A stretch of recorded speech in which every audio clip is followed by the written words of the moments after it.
ನಮಸ್ಕಾರ, ಐ ನ್ಯೂಸ್ಗೆ ಸ್ವಾಗತ. ಇದೀಗ ಹೆಡ್ಲೈನ್ಸ್. ನರೇಂದ್ರ ಮೋದಿ ಅವರಿಗೆ ಒಂದು ಸೀರೆ ಬಳೆ ಕೊಡಬೇಕು ಎಂದ ವಿಧಾನ ಪರಿಷತ್ ಸದಸ್ಯ ಪ್ರಕಾಶ್ ರಾಠೋಡ್. ವಿಜಯಪುರ ಜಿಲ್ಲೆಯ ಸಿಂದಗಿ ತಾಲೂಕಿನಲ್ಲಿ ಚಿರತೆ ಪತ್ತೆ, ಚಿರತೆ ಸೆರೆ ಹಿಡಿಯಲು ಹರಸಾಹಸ ಪಡುತ್ತಿರುವ ತಾಲೂಕು ಆಡಳಿತ. ಬಬಲೇಶ್ವರ ಭಾಗದಲ್ಲಿ ಫುಡ್ ಕಿಟ್ ವಿತರಣೆ ಮಾಡಿದ ವಿಧಾನ ಪರಿಷತ್ ಸದಸ್ಯ ಸುನಿಲ್ ಗೌಡ ಪಾಟೀಲ್. ನಾನು ಸುನಿಲ್. ನರೇಂದ್ರ ಮೋದಿ ಅವರಿಗೆ ಒಂದು ಸೀರೆ ಬಳೆ ನೀಡಬೇಕೆಂದು ವಿಧಾನ ಪರಿಷತ್ ಸದಸ್ಯ ಪ್ರಕಾಶ್ ರಾಠೋಡ್ ಹೇಳಿದ್ದಾರೆ. ಖ್ಯಾತ ಚಲನಚಿತ್ರ ನಟರು ಅಮಿತಾಬ್ ಬಚ್ಚನ್ ಸೇರಿದಂತೆ ಬಿಜೆಪಿಯಿಂದ ಹಣ ಪಡೆದು ಟ್ವೀಟ್ ಮಾಡುತ್ತಾರೆ ಎಂದು ಆರೋಪಿಸಿದ್ದಾರೆ. ಕಾಂಗ್ರೆಸ್ ಸರ್ಕಾರದ ಅವಧಿಯಲ್ಲಿ ಪೆಟ್ರೋಲ್, ಡೀಸೆಲ್, ಗ್ಯಾಸ್ ಬೆಲೆ ಏರಿಕೆಯಾದಾಗ ಅಮಿತಾಬ್ ಬಚ್ಚನ್ ಅವರು ಕಾರ್ ಸುಡುತ್ತೇನೆ ಎಂದು ಟ್ವೀಟ್ ಮಾಡಿದ್ದರು. ಅವರೆಲ್ಲ ಈಗ ಎಲ್ಲಿ ಹೋಗಿದ್ದಾರೆ ಎಂದು ಪ್ರಶ್ನೆ ಮಾಡಿದ್ದಾರೆ. ವಿಜಯಪುರ ನಗರದಲ್ಲಿ ಸುದ್ದಿಗೋಷ್ಠಿಯಲ್ಲಿ ಮಾತನಾಡಿದ ವಿಧಾನ ಪರಿಷತ್ ಸದಸ್ಯ ಪ್ರಕಾಶ್ ರಾಠೋಡ್ ರಾಜ್ಯ ಹಾಗೂ ಕೇಂದ್ರ ಬಿಜೆಪಿ ಸರ್ಕಾರದ ವಿರುದ್ಧ ತೀವ್ರ ವಾಗ್ದಾಳಿ ನಡೆಸಿದರು. ದೇಶದ ಜಿಡಿಪಿ ಬಾಂಗ್ಲಾದೇಶಕ್ಕಿಂತಲೂ ಕಡಿಮೆ ಇದೆ. ಪ್ರಧಾನಿ ನರೇಂದ್ರ ಮೋದಿ ಕಾಂಗ್ರೆಸ್ ಸರ್ಕಾರ ಮಾಡಿದ ಸಾಲ ತೀರಿಸಲು ತೆರಿಗೆ ವಸೂಲಿ ಮಾಡುತ್ತಿದ್ದೇವೆ ಎಂದು ಹೇಳುತ್ತಿದ್ದಾರೆ. ಇದು ಹಾಸ್ಯಾಸ್ಪದವಾಗಿದೆ. ಸುಮಾರು 60 ವರ್ಷದಲ್ಲಿ ಕಾಂಗ್ರೆಸ್ ಸರ್ಕಾರ ಮಾಡಿದ ಸಾಲ ಕೇವಲ 53.11 ಲಕ್ಷ ಕೋಟಿ ರೂಪಾಯಿ. ಆದರೆ 2014 ಜೂನ್ನಿಂದ 2021ರಲ್ಲಿ ಸುಮಾರು 72 ಲಕ್ಷ ಕೋಟಿ ರೂಪಾಯಿ ಬಿಜೆಪಿ ಸರ್ಕಾರ ಸಾಲ ಮಾಡಿದೆ ಎಂದಿದ್ದಾರೆ. ಇನ್ನು ಜಿಲ್ಲೆಯ ವ್ಯಾಕ್ಸಿನ್ ಬಗ್ಗೆ ಮಾತನಾಡಿದ ಪ್ರಕಾಶ್ ರಾಠೋಡ್ ಅವರು ಸುಮಾರು 60% ಜನರಿಗೆ ವ್ಯಾಕ್ಸಿನ್ ಮಾಡಬೇಕಾದರೆ 16 ಲಕ್ಷ ಡೋಸ್ ಲಸಿಕೆ ಅವಶ್ಯಕತೆ ಇದೆ. ಆದರೆ ಕಳೆದ 3 ತಿಂಗಳಲ್ಲಿ ಮೊದಲ ಡೋಸ್ ಪಡೆದವರ ಸಂಖ್ಯೆ ಕೇವಲ 4 ಲಕ್ಷ, ಎರಡನೇ ಡೋಸ್ ಲಸಿಕೆ ಪಡೆದವರ ಸಂಖ್ಯೆ ಕೇವಲ 1 ಲಕ್ಷ ಮಾತ್ರ. ಆದರೆ ಈಗ ಕಳೆದ 4-5 ದಿನಗಳಿಂದ ಯಾವುದೇ ಲಸಿಕಾ ಕೇಂದ್ರದಲ್ಲಿ ಜನರಿಗೆ ಲಸಿಕೆ ಸಿಗುತ್ತಿಲ್ಲ ಎಂದು ಹೇಳಿದರು. ನರೇಂದ್ರ ಮೋದಿ ಅವರಿಗೆ ಒಂದು ಸೀರೆ ಮತ್ತು ಒಂದು ಬಳೆ ಎರಡೂ ಕೊಡಬೇಕು. ಇವತ್ತು ಆ ತರ ಒಂದು ಪರಿಸ್ಥಿತಿ ಇವತ್ತು ನಿರ್ಮಾಣ ಆಗಿದ್ದಾರೆ. ಎಲ್ಲಿ ಹೋದ್ರು ಜಗದೀಶ್ ಶೆಟ್ಟರ್ ಅವರು, ಎಲ್ಲಿ ಹೋದ್ರು ಅಮಿತಾಬ್ ಬಚ್ಚನ್ ಅವರು, ಬಹಳಷ್ಟು ಅವರು ತಮ್ಮ ಕಾರನ್ನು ಸುಡಬೇಕು ಅಂತ ಹೇಳಿ ಟ್ವೀಟ್ ಮಾಡಿದ್ರು 2013ರಲ್ಲಿ 2018ರಲ್ಲಿ. ಎಲ್ಲಿ ಹೋದ್ರು ಅಕ್ಷಯ್ ಕುಮಾರ್ ಅವರು ಕೆನಡಾದಿಂದ ಅಕ್ಷಯ್ ಕುಮಾರ್ ಎಲ್ಲೋದ್ರು, ಎಲ್ಲಿ ಹೋದ್ರು ಸ್ಮೃತಿ ಇರಾನಿ, ಎಲ್ಲೋದ್ರು ಅನುಪಮ್ ಖೇರ್, ಅವರೆಲ್ಲರೂ ಬಿಜೆಪಿ ಹತ್ರ ಹಣ ಪಡೆದು ಅವಾಗ ಟ್ವೀಟ್ ಮಾಡಿದ್ದಾರೆ. ಅವರಿಗೆ ಮಾನ್ಯತೆ ಇಲ್ಲ. ಅವರಿಗೆ ಅಮಿತಾಬ್ ಬಚ್ಚನ್ ಇಂತ ದೊಡ್ಡ ನಟ ನಾವೆಲ್ಲ ಅವ್ರ ಪಿಕ್ಚರ್ ನೋಡ್ತಾ ಇದ್ವಿ. ಬಿಜೆಪಿ ಸರ್ಕಾರ ಇದ್ದಾಗ ನರೇಂದ್ರ ಮೋದಿ ಅವರ ದುಡ್ಡು ತಗೊಂಡು ನಾವು ಅಡ್ವರ್ಟೈಸ್ಮೆಂಟ್ ಟ್ವೀಟ್ ಮಾಡಿದ್ದೀರಾ. ಇವತ್ತೇನು ಸ್ವಾಮಿ ಅಮಿತಾಬ್ ಬಚ್ಚನ್ ಅವರೇ ಬಾಯಿ ಮುಚ್ಕೊಂಡಿದ್ದೀರಾ? ನೀವು ಏನ್ ಮಾಡ್ತಾ ಇದ್ರಿ ಇವತ್ತು? ಅನುಪಮ್ ಖೇರ್ ಏನ್ ಮಾಡ್ತಾ ಇದ್ದೀರಾ? ಬಿಜೆಪಿ ನಾಯಕರುಗಳು ಏನ್ ಮಾಡ್ತಾ ಇದ್ದಾರೆ? ಜನರು ಕೋವಿಡ್ನ ಸಮಯದಲ್ಲಿ ಪ್ರತಿಭಟನೆ ಮಾಡಲಾಗ್ತಾ ಇಲ್ಲ. ಕಾಂಗ್ರೆಸ್ ಪಕ್ಷದವರು ಪ್ರತಿಭಟನೆ ಮಾಡಿದ್ರೆ ಅವ್ರಿಗೆ ಅವ್ರ ಮೇಲೆ ಕೇಸ್ಗಳನ್ನು ಹಾಕ್ತಾ ಇದ್ರಿ. ಈ ದೇಶದಲ್ಲಿ ಅರಾಜಕತೆಯ ಪರಿಸ್ಥಿತಿ ನಿರ್ಮಾಣ ಮಾಡಿದರೆ ಅದು ಬಿಜೆಪಿಯ ಸರ್ಕಾರ. ಎಲ್ಲಿದ್ದಾರ ಅಣ್ಣ ಹಾಕ್ತಾರೆ, ಎಲ್ಲಿದ್ದಾರೆ ಬಾಬಾ ರಾಮದೇವ್? ಆದ್ರೆ ಆಶ್ ತಕ್ಕಲ್ಲಿ ಹೇಳಿದ್ರು ಅವರು, ಅವ್ರಿಗೆ 35 ರೂಪಾಯಿ ಪೆಟ್ರೋಲ್ ಬರ್ತಾ ಇದೆ. ಎಲ್ಲಿ ಹೋದ್ರು ಸುಳೆ ಬೆಲೆ, ಎಲ್ಲಿ ಅಡಗಿದಾರೆ ಇವರೆಲ್ಲ? ಇವತ್ತು ದೇಶದ ಜನ ಕೇಳ್ತಾರೆ, ಗ್ಯಾಸ್ ಜನ ಕೇಳ್ತಾರೆ. 2014ರಲ್ಲಿ ಪೆಟ್ರೋಲಿನ ದರ 50-55 ರೂಪಾಯಿ ಇದ್ರೆ ಇವತ್ತು ಪೆಟ್ರೋಲಿನ ದರ 100 ರೂಪಾಯಿಗೆ ಹೆಚ್ಚುತ್ತಾರೆ. 104 ರೂಪಾಯಿ ಆಗಿದೆ. ಅದರಲ್ಲಿ ಕಾಂಗ್ರೆಸ್ ಸರ್ಕಾರ ಇದ್ದಾಗ ಎಕ್ಸೈಸ್ ಏನು ಪೆಟ್ರೋಲಿನ ಬೆಲೆ ಮೇಲೆ ಹಾಕಿದ್ರು ಕೇವಲ 3.45% ಇತ್ತು. ಇವತ್ತು ನಾನು ಯಾವಾಗಲೇ ಹೇಳಿದಂಗೆ ಟ್ಯಾಕ್ಸ್ ಟೆರರಿಸಮ್ ಅಲ್ಲಿ ಇನ್ನೊಂದು ಬಹು ದೊಡ್ಡ ಭಾಗ ಏನು ಅಂದ್ರೆ ಅದು ಪೆಟ್ರೋಲಿನ ಎಕ್ಸೈಸ್ನ ದರ. ಇವತ್ತು 34% ಎಕ್ಸೈಸ್ನ ದರ ನಾವು ಕೊಡ್ತಾ ಇದ್ದೀವಿ. ಅಂತಾರಾಷ್ಟ್ರೀಯ ಮಟ್ಟದಲ್ಲಿ ಏನು ತೈಲದ ಕ್ರೂಡ್ ಆಯಿಲ್ನ ಬೆಲೆ ಕುಸಿದಿದೆ. ಇವತ್ತು ಕಾಂಗ್ರೆಸ್ ಸರ್ಕಾರ ಇದ್ದಾಗ 140 ರೂಪಾಯಿ ಒಂದು ಬ್ಯಾರಲ್ ಇದ್ರೆ ಇವತ್ತು $65 ಒಂದು ಬ್ಯಾರಲ್ ಇದೆ.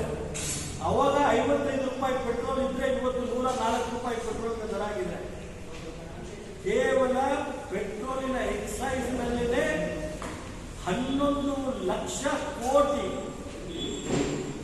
ಈ ಒಂದು ವರ್ಷದಲ್ಲಿ ಕೇಂದ್ರ ಸರ್ಕಾರ ಸಂಗ್ರಹಣೆ ಮಾಡಿದ್ದಾರೆ. ಈ ಹಣ ಎಲ್ಲಿ ಹೋಯಿತು?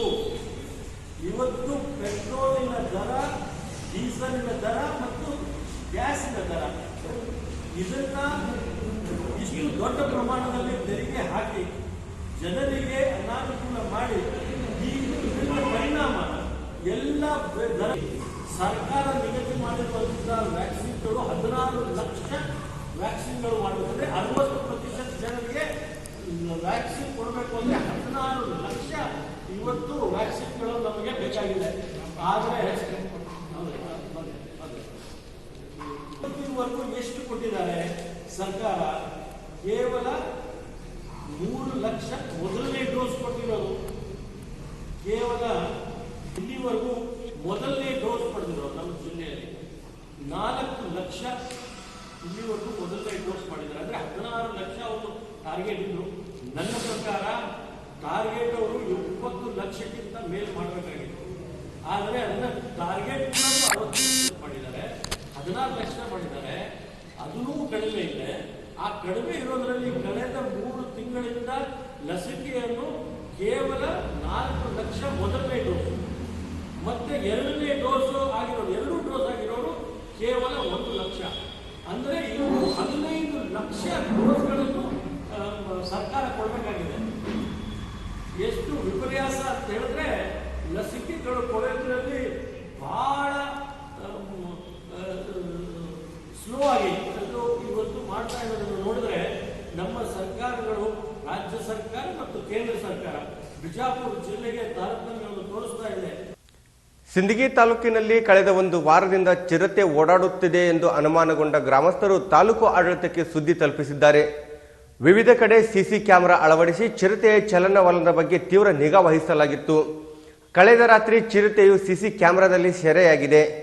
ವಿಜಯಪುರ ಜಿಲ್ಲೆಯ ಸಿಂದಗಿ ತಾಲೂಕಿನಲ್ಲಿ ಕುಮ್ಮಸಗಿ, ದೇವರನಾವದಗಿ, ಶಂಬೇವಾಡ್ ಅಡವಿಯಲ್ಲಿ ಕಳೆದ 1 ವಾರದಿಂದ ಚಿರತೆ ಹಾವಳಿ ಕಂಡುಬರುತ್ತಿದೆ. ಕಳೆದ 1 ವಾರದಿಂದ ಚಿರತೆಯನ್ನು ಪತ್ತೆ ಹಚ್ಚಲು ಸಿಂದಗಿ ತಾಲೂಕು ಆಡಳಿತ ಹರಸಾಹಸ ಪಡುತ್ತಿದೆ. ವಿವಿಧ ಕಡೆ ಚಿರತೆ ಪತ್ತೆಗಾಗಿ ಹಾಕಿಸಿರುವ ಸಿಸಿ ಕ್ಯಾಮೆರಾದಲ್ಲಿ ಚಿರತೆ ಸೆರೆಯಾಗಿದೆ. ತಾಲೂಕಿನಲ್ಲಿ ಚಿರತೆಯ ಓಡಾಟ ಖಚಿತವಾಗಿದ್ದು ಜನರು ಎಚ್ಚರಿಕೆಯಿಂದ ಇರಲು ತಾಲೂಕು ಆಡಳಿತ ಸೂಚಿಸಿದೆ ಎಂದು ಹೇಳಲಾಗುತ್ತಿದೆ. ತಪ್ಪದೆ ಎಲ್ಲರೂ ಕಡ್ಡಾಯವಾಗಿ ಲಸಿಕೆ ಹಾಕಿಸಿಕೊಳ್ಳಿ, ಮಾಸ್ಕ್ ಹಾಕಿಕೊಂಡು ಸಾಮಾಜಿಕ ಅಂತರ ಕಾಪಾಡಿ, ಕೋವಿಡ್ ನಿಯಮಗಳನ್ನು ಪಾಲಿಸಬೇಕು ಎಂದು ವಿಧಾನ ಪರಿಷತ್ ಸದಸ್ಯ ಸುನಿಲ್ ಗೌಡ ಪಾಟೀಲ್ ಜನರಿಗೆ ಮನವಿ ಮಾಡಿದ್ದಾರೆ. ವಿಜಯಪುರ ಜಿಲ್ಲೆಯ ಬಬಲೇಶ್ವರ ತಾಲೂಕಿನಲ್ಲಿ ಕಾರ್ಮಿಕ ಇಲಾಖೆ ಹಾಗೂ ಕಂದಾಯ ಇಲಾಖೆಯಿಂದ ನೀಡಿರುವ ಸುಮಾರು 4,000 ಆಹಾರ ಕಿಟ್ಗಳನ್ನು ವಿಧಾನ ಪರಿಷತ್ ಸದಸ್ಯ ಸುನಿಲ್ ಗೌಡ ಪಾಟೀಲ್ ನೇತೃತ್ವದಲ್ಲಿ ಜನರಿಗೆ ನೀಡಲಾಯಿತು. ಇದೇ ಸಂದರ್ಭದಲ್ಲಿ ಮಾತನಾಡಿದ ಸುನಿಲ್ ಗೌಡ ಪಾಟೀಲ್, ಪೆಟ್ರೋಲ್ ಡೀಸೆಲ್ ದರ ಏರಿಕೆ ಜನರಿಗೆ ಹೊರೆಯಾಗುತ್ತಿದೆ.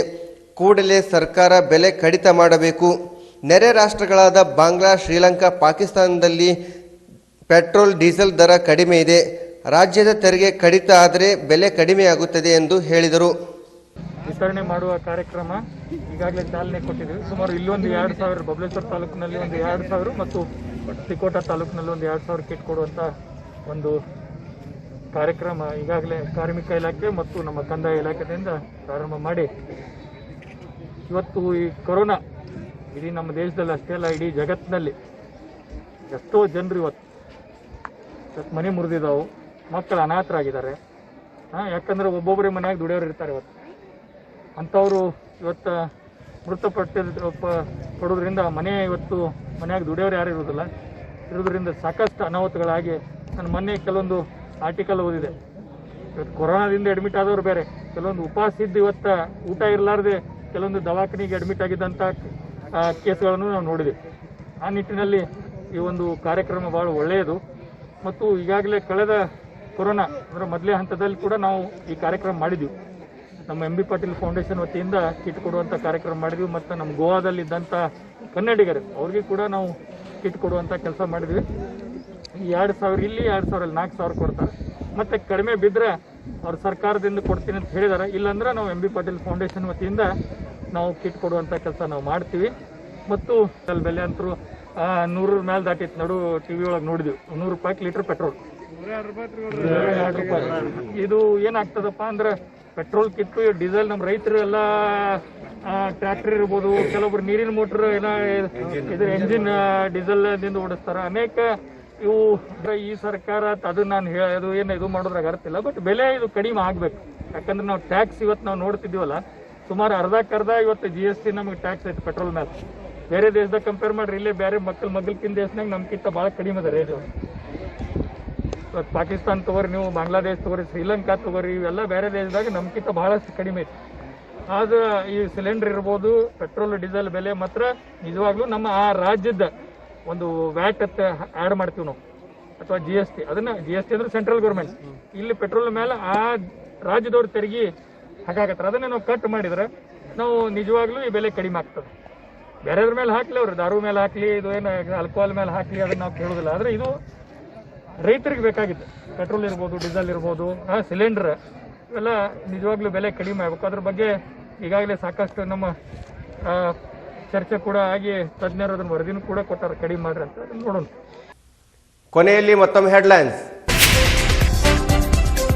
ನರೇಂದ್ರ ಮೋದಿಯವರಿಗೆ ಒಂದು ಸೀರೆ ಬಳೆ ಕೊಡಬೇಕು ಎಂದ ವಿಧಾನ ಪರಿಷತ್ ಸದಸ್ಯ ಪ್ರಕಾಶ್ ರಾಠೋಡ್. ವಿಜಯಪುರ ಜಿಲ್ಲೆಯ ಸಿಂದಗಿ ತಾಲೂಕಿನಲ್ಲಿ ಚಿರತೆ ಪತ್ತೆ, ಚಿರತೆ ಸೆರೆ ಹಿಡಿಯಲು ಹರಸಾಹಸ ಪಡುತ್ತಿರುವ ತಾಲೂಕು ಆಡಳಿತ. ಬಬಲೇಶ್ವರ ಭಾಗದಲ್ಲಿ ಫುಡ್ ಕಿಟ್ ವಿತರಣೆ ಮಾಡಿದ ವಿಧಾನ ಪರಿಷತ್ ಸದಸ್ಯ ಸುನಿಲ್ ಗೌಡ ಪಾಟೀಲ್. ನಿರಂತರ ಸುದ್ದಿಗಾಗಿ ನೋಡ್ತಾ ಇರಿ ಐ ನ್ಯೂಸ್, ಉತ್ತಮ ಏಳ್ಗೆಗಾಗಿ.